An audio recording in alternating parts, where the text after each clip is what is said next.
位以奶白色為主調，乾淨利落。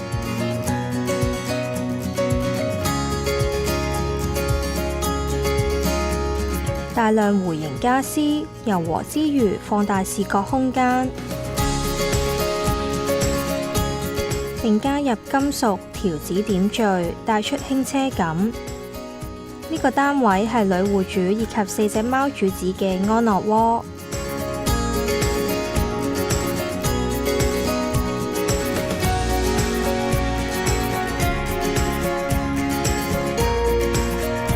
呢個單位咧就差唔多600尺噶啦，咁戶主咧就會中意自己烹飪啦，同埋日常嘅生活都有貓咪陪同佢，所以呢兩個係間屋主要嘅設計元素。因為一般開放式單位咧好難釐定有冇玄關，就會直接望到成個客飯廳，咁所以呢個單位咧佢就特登間咗玄關位置。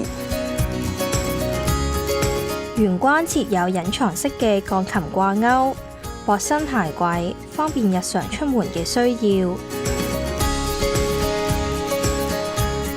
開放式廚房嘅前方增設咗一個中島櫃。你見到佢偏高少少，佢以一個吧台形式去做呢個 island， 其實方便佢喺上面 bake 啊、整曲奇餅啊，喺一個伸手可及嘅高度，同埋佢個面咧全部用咗石英石嘅，其實佢防菌會好啲，同埋唔會食色，因為做咗雲石感覺會有輕奢嘅味道會出現咗啦。咁其實佢會更加配合佢全屋嘅感覺。因為個 island 咧係我哋新界，咁發展商冇將任何電量可以喺個 island 度用得翻，咁所以我哋特登拉咗條電去翻個 island 度，就希望戶主可以用得更加方便同埋合適佢嘅生活。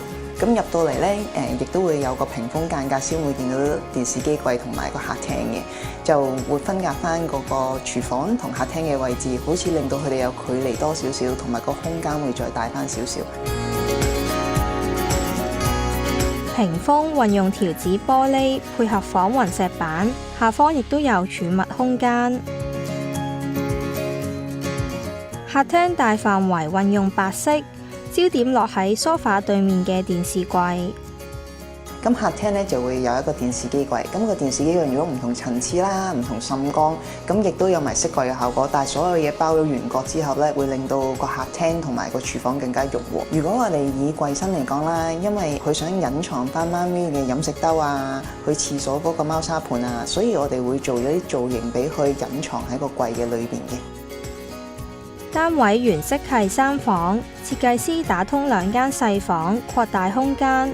選用隱藏路軌嘅幽靈門，節省空間之餘又美觀。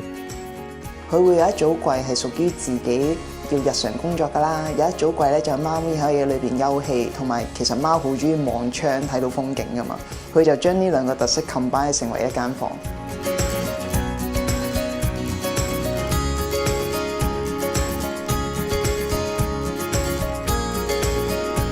此外，地板額外打造地台，增加儲物量。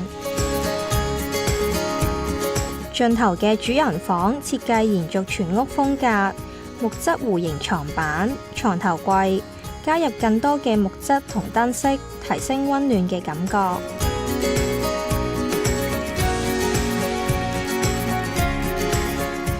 主人房係 L 型大玻璃啦，咁佢想將所有觀感都入晒喺一個最好嘅位置。咁你會見到佢床頭位置嘅話呢，咁佢就會望到晒成大片嘅落地玻璃。咁佢隔離除咗衣櫃嘅需求啦，佢嘅 dressing table 亦都好重要嘅。咁所以呢，佢同一埲牆就歸納咗2個唔同嘅 elements 落去。咁全部顏色都以米色柔和為主嘅。揭開梳妝台，藏有鏡子以及收納空間。櫃內亦都添加多條燈帶，照亮每個角落。